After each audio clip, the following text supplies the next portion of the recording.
Hello everybody, and thanks for checking out another video here on G4G Games for Gamers. I'm your host, Napalm Dawn, and today we're here in Marvel Avengers Alliance for the week in MAA. Today is April the 17th, and it is the beginning of the weekend. Glory be, hallelujah. It is the weekend. Today's background soundtrack for this episode is brought to you by Mitch Murder. Late 80s, early 90s kind of vibe going on with this guy. And a link, of course, as always, will be in the description. So, what are we going to talk about today? Well, the Spec Ops is wrapped up, and we have two items we need to talk about. The gold sale item and the actual gold item itself. And I'm probably going to give you guys a little bit of disappointing news on both of these items. First, the Wave Nullifier. It is 64 gold, it has medium top-end damage, no cooldown, ranged gun, energy, and tech. It has a counterattack, high crits, and residual charge. Removes most beneficial status effects from the target and prevents new ones from being applied. This is one of the closest things an agent can get to the nanoplague. It's probably very good. I don't really know right now if it will work against the Mystic or not. That is, of course, a very, very big question. The item itself, I would say it's good despite the slightly low damage. It's medium damage. The negative thing that I have to say about this is only the fact that it's been up on the roulette fairly often when you have the epic weapon dailies and everything like that. So that's the only bad news I have to offer about this thing, is you can get it for free, but if you're not a spender or a spinner or have a lot of time, honestly, if you're a spender, this is the way you would get it. But if you're not a repeat spinner or somebody who's got a lot of time, you can just get it right here. You're not going to get it for a PvP bonus, but it could potentially be very strong, especially if it applies a residual charge on the counter, thereby continually ensuring it's up or spreading it to multiple people. The other item is the item that is on sale with the gold sale, and it's this item here called the Iso-Saur Whisperer. Now, there's been a lot of discussions about this, and I want to kind of head off what the deal is with this thing, because this is similar to the Flaming Post, and they confuse people. It is a type tech summon, melee, and slashing. It has a 2-round cooldown, no real discernible damage, but it actually has a fairly high chance to crit. Very good PvP bonus. Clever Girls, blue bordered passive. Iso-Saurs may counter single target attacks, applying bleeding, ravaged, and flanked.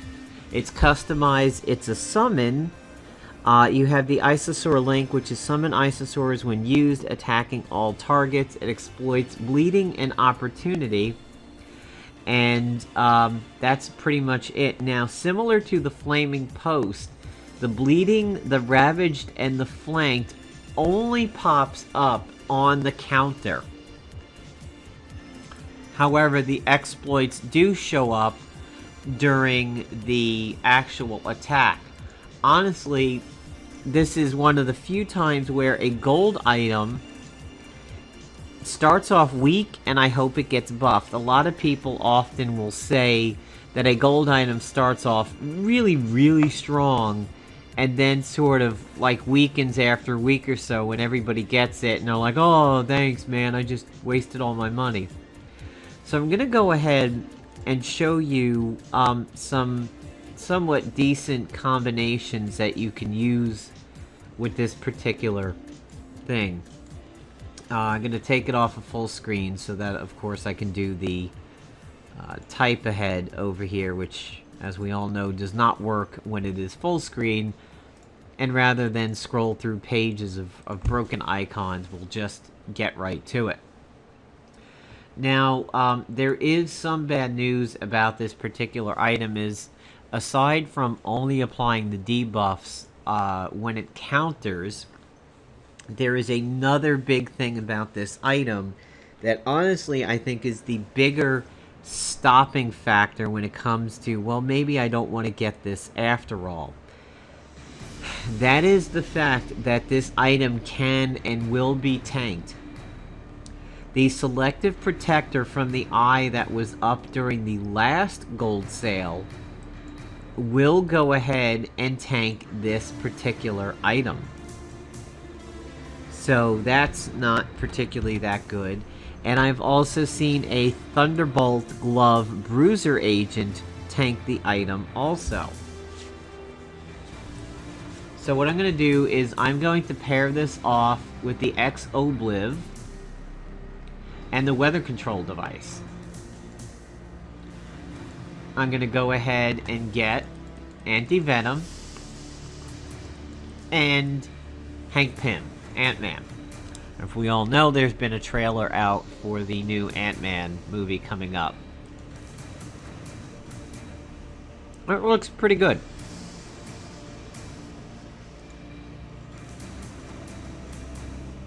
Alright, so he should be showing up. There he is. So we'll basically go ahead and try to make a opportunistic team over here and see just how good this item can or cannot be.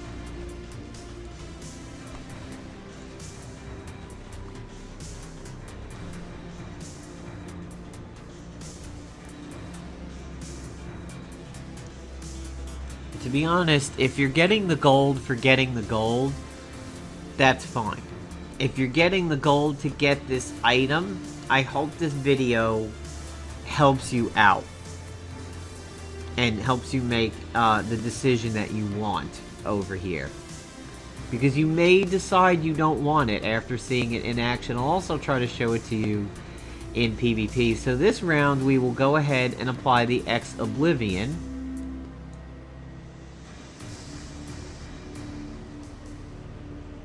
And we will set up Army Advance, which will do Neutralized, Off Balance, and Winded. And I actually should have attacked Sin first, but the Power Armor jumps in. And we will do I Am the Cure. So now we have thoroughly loaded up on the buffet menu of opportunistic debuffs. And now the enemy will go. We'll get the 2 turns from Sin.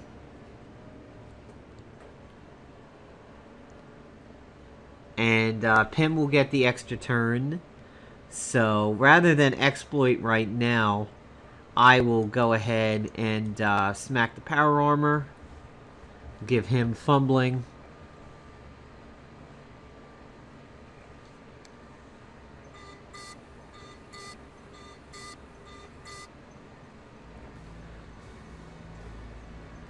And there's his diminutive size personal ISO. So we'll go ahead and heal this turn. And now let's go ahead and use the Iso-Saur link. By the way, it has a chance to counter even if you don't use it. So this almost should be a non-use item. If they got rid of the non-use item and they just had it attack with the Iso-Saurs as counters and built in the exploitation and the flanked and all that at the time, it almost might even be a better item. But here it goes. Here's the usage of it. And as you can see, I mean, it's a lot of hits, and it was critting, but nothing too fancy. And if you'll notice, we'll look at Sin over here. She is not flanked. She only has the 1 stack of bleeding, and she is not ravaged. That is because it is not from using the item that those things happen. Ah, he got through, and the Power Armor didn't protect. So we'll go ahead and apply another round there. Probably Crusade Sin right off.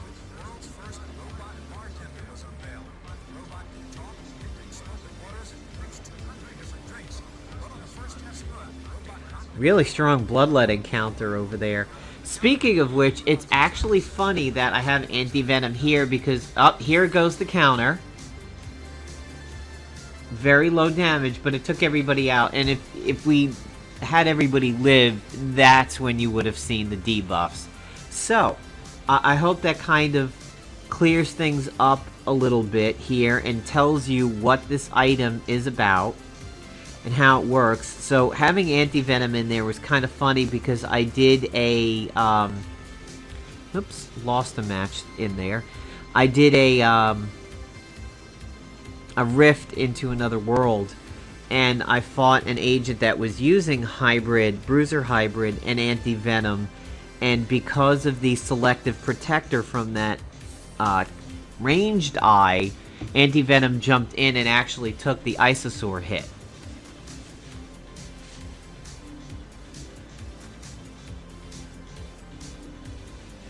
So, ooh, we have Scrin on this one. This could be bad. Scrin is a much bigger counter than Null and Kurth, because Molly can get knocked out of her tantrum in just one objection over there.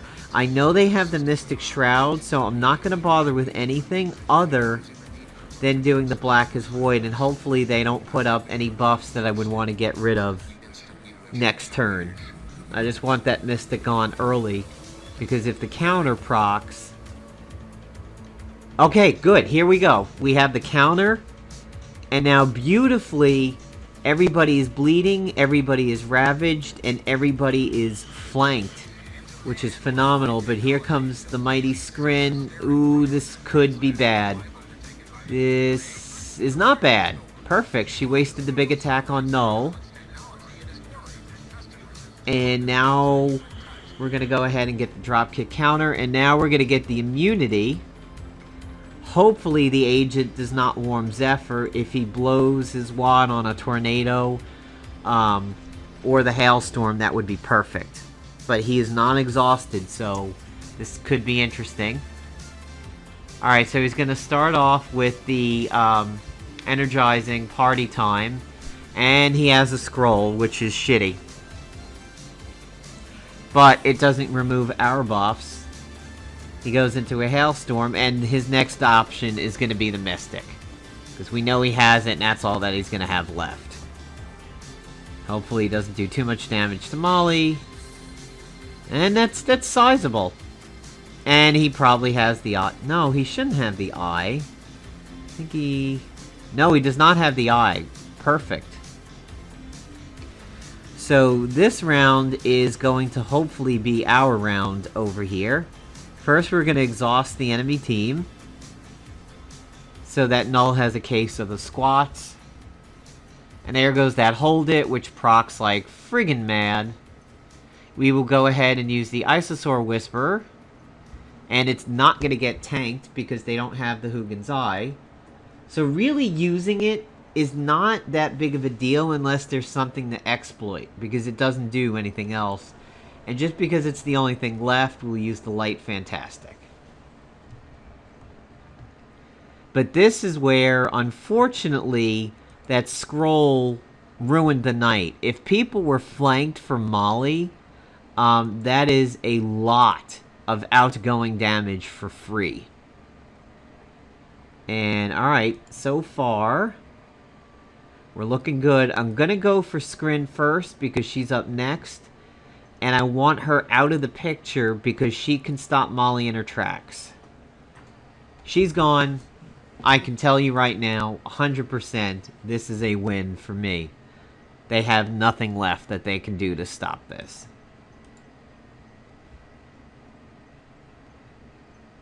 And after this match, now that you've seen the Iso-Saur item in action, including 2 counters, and it would have been a beautiful setup for this team had the scroll not come out. 30k white hit, no crit. Ooh, this agent's going to get overkill badly. So we're going to finish the match with Molly having 6,626 attack power. She's buffed almost 3.5k. Let's punch out this agent. for 44k white damage. That is where the Emerald Prism works so well for Molly. And we'll go ahead and wrap up, of course, the Runaways Spec Ops. And talk about the items from that, the ISOs and everything like that. And I think I just counted my loss perfectly. Yep, almost perfectly. So, my defending team is not getting it done anymore. They were getting it done 2 and 3 days ago. It's Molly, it's Havoc, it is the Mystic, the Weather Control Device, the Mark of the Brotherhood, the Synthetic Cube. I would think that the Mark of the Brotherhood would get me some luck sometimes, that because of Snappy Service, hopefully I would Weather Control, Mark of the Brotherhood, and then either the Mystic or the Blackest Void, and then Molly would be after me and go right into a tantrum. Maybe it's just not working out that way, and I figure I have double exhaust over here with Havoc and the Weather Control Device. They were getting it done about 2-3 days ago when I was not taking a lot of attacks, and then the last day or so was a ton of attacks overnight. I was negative 139 today, and previously had been maybe like negative 28 or something, so it was one loss yesterday, today. This one, I'm not too sure that was today. I don't think it was. It might have been very early. See, defensive losses all over, except for that one, and just been winning. So, over on the last Spec Ops, the item that I recommended everybody get was the Caltrop Launcher. And I think that is a phenomenal item, especially as people get their chase up and running and leveled up, and allow him to maybe shut down buff debuff actions while your agent shuts down the ranged. That'll, of course, ruin a lot of days. Now that the Spec Ops is over, I'm getting Carolina to 14. I'm probably going to go for Enchantress next.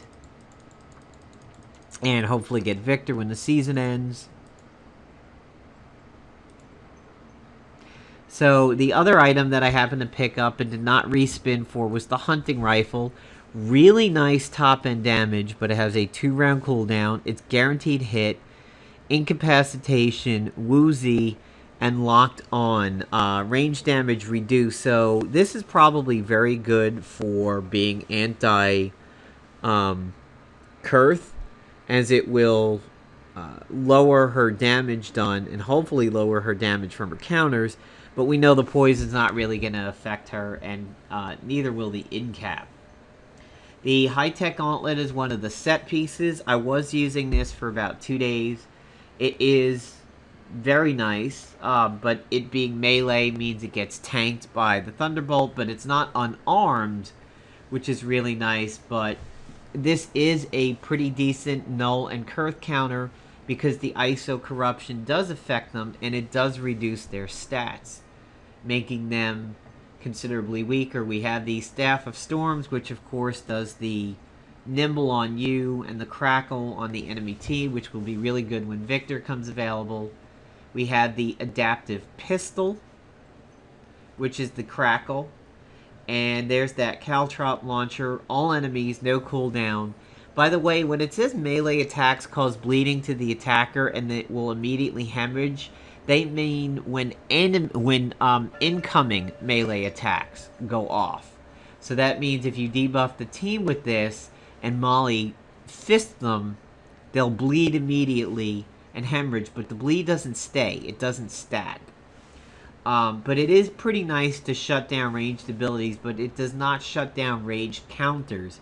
So it will not shut down Kurth doing the Road to Ruin as a counter, but it will say stop her from doing it on her own turn, or like Red Hulk's Gamma Bomb, which is pretty nice if you're not running a lot of cleanses or immunities. So here's one of the items. Here is the second item. Here's the third. And that fourth item is lurking around here somewhere. It is the Crystalline Dream. This one, of course, gives you a shield but it will consume a turn even with a tactician because it is not a buff. It's just ranged and tech. So running this set, it is a little rough. Oh, I'm sorry. Yeah, I confused something there. This is part of the elemental set. That's not the staff that I was looking for. It is this one, the Staff of Return. And that's the latent version of it. And then there is the actual full-blown Staff of Return lurking around here somewhere. And this is the one that basically turns you into Nico. This is really good if you think your defensive team is getting a lot of molly attacks, because by turning into Nico, you will live through the entire tantrum. Because you are essentially immortal until your turn comes back up. And then at that point, that's when you become mortal again. And the same thing is true of Nico. So Nico is actually a decent molly counter if you're unable to do a lot of exhaustion. I recently got the freezer on a daily spinner, and I'm very happy. I've wanted this item for a very long time. It is a 1-round cooldown ranged ice tech gun. You put out chilled, and you have a chance to build ice every turn, which increases your defense, and it's removed by fire attacks. This is pretty good against people you don't want dodging. Of course, there's the T-Bolt glove. Really looking forward to using Thunderstrike and the Dense Electro Tech Hammer when Victor comes around. I got the Vajra recently on a spinner. I used to see this a lot back in PvP many years ago. And the Vexing Pistol, happened to catch that recently, even though I've had that since the Spec Ops when that came out. So there you go. There is the week in Marvel Avengers Alliance. I hope I was able to explain the Iso-Saur whistle for you guys a little bit over here and help you make a decision as to whether or not you should consider it a purchase. Just please understand the passives only, or the debuffs only go off during the counter, not on the use. And as you can see, even when fully debuffed, it just really doesn't do the most amount of damage. And you could legitimately make the case that should just be a special functionality item that does not get used and actually just acts as a passive. So, hope you enjoyed this video. Take care, everybody, and have a good weekend.